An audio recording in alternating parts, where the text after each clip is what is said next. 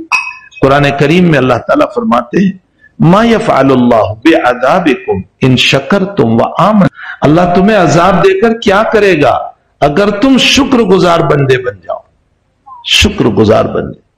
آگے اللہ فرماتے وکان اللہ شاکرا علیما، اللہ کہتا ہے تم میری مخلوق ہو، میں نے تم کو بنایا ہے، لیکن اس کے باوجود جب تم میرا شکر ادا کرتے ہو نا تو میں بھی تمہارا شکر ادا کرتا ہوں۔ وکان اللہ شاکرا، اللہ ہمارا شکر ادا کرتا ہے۔ تو میرے بھائیو، شکر گزاری بہت بڑی نعمت ہے۔ قرآن کریم میں حق تعالیٰ نے ایک جگہ فرمایا ضرب اللہ وَضْرِبْ لَهُمْ مَثَلًا قَرْيَةً كَانَتْ آمِنَةً مُطْمَئِنَّةً يَأْتِيهَا رِزْقُهَا رَغَدًا مِّن كُلِّ مَكَانٍ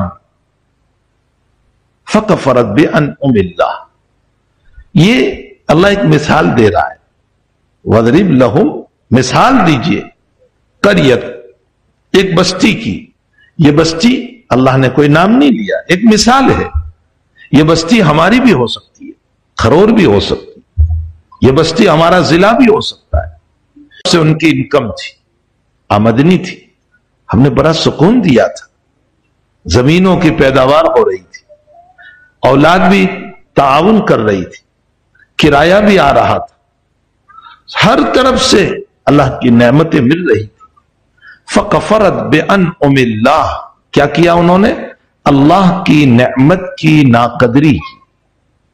یہ ہے ناشکری، اللہ کی نعمت کی ناقدری کی۔ فَأَذَاقَهَا اللَّهُ لِبَاسَ الْجُوعِ وَالْخَوْفِ، تو ہماری ناشکری پر ہم نے کیا کیا؟ ہم نے بھوک کا عذاب چکھایا۔ بھوک کا یہ مطلب نہیں ہے کہ کھانا نہیں ملا، نعمتیں تو ساری تھی، پھر کھانا نہ ملنے کا تو کوئی سوال ہی نہیں۔ آپ بھی کہو گے کہ الحمدللہ گھر بھرا ہوا ہے، بھوک کا کیا؟ جو کی ایک تفسیر جو مفسرین نے کی ہے نا، دل ہل جاتا ہے۔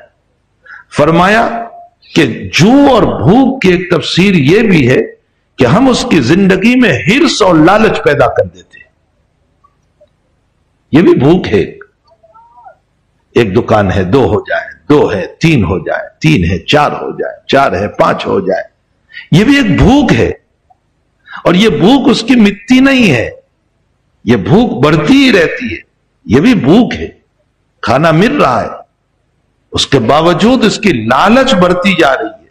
فَأَذَاقَهَا اللَّهُ لِبَاسَ الْجُوعِ، یہ ہے ایک بھوک، یہاں تک کہ وہ اسی حرص و لالچ میں ایسا مبتلا ہو جاتا ہے کہ اپنے اللہ کو بھول جاتا ہے، اور نتیجہ یہ ہوتا ہے کہ موت تک اسی حرص اور لالچ میں چلتے چلتے وہ دنیا سے رخصت ہو جاتا ہے۔ والخوف، اور جب اللہ کی ناشکری ہوتی ہے نا تو ہم اس پر خوف ڈال دیتے ہیں۔ خوف، باہر کا خوف، اندر کا خوف، بے چینی، پریشانیاں، رات میں اے سی چل رہی ہے، بہترین بستر ہے، لیکن اس کے باوجود حال یہ ہے کہ پسینہ آ رہا ہے۔ بستر پر بیٹھے ہوئے ہیں، بیوی پوچھ رہی ہے کیا ہوا، کیوں سوتے نہیں، اے سی چل رہی ہے، بے چینی ہے۔ بے چینی کیسی ہے؟ لباس الجوع والخوف، اللہ کہتا ہے میں ایک قسم کا خوف دل پر ڈال دیتا ہوں، سکون ختم ہو جاتا ہے۔ یہ من گھڑت کہانی نہیں ہے، قرآن کہہ رہا ہے فَأَذَاقَهَا اللَّهُ لِبَاسَ الْجُوعِ وَالْخَوْفِ۔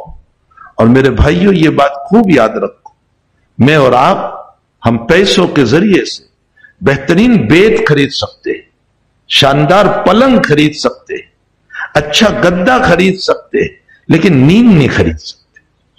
نیند اللہ دیتا ہے۔ میں نے 12,000 روپے کا بیت اور 10,000 کا گدا لے لیا، اس سے نیند کا آنا ضروری نہیں ہے، نیند اللہ دیتا ہے۔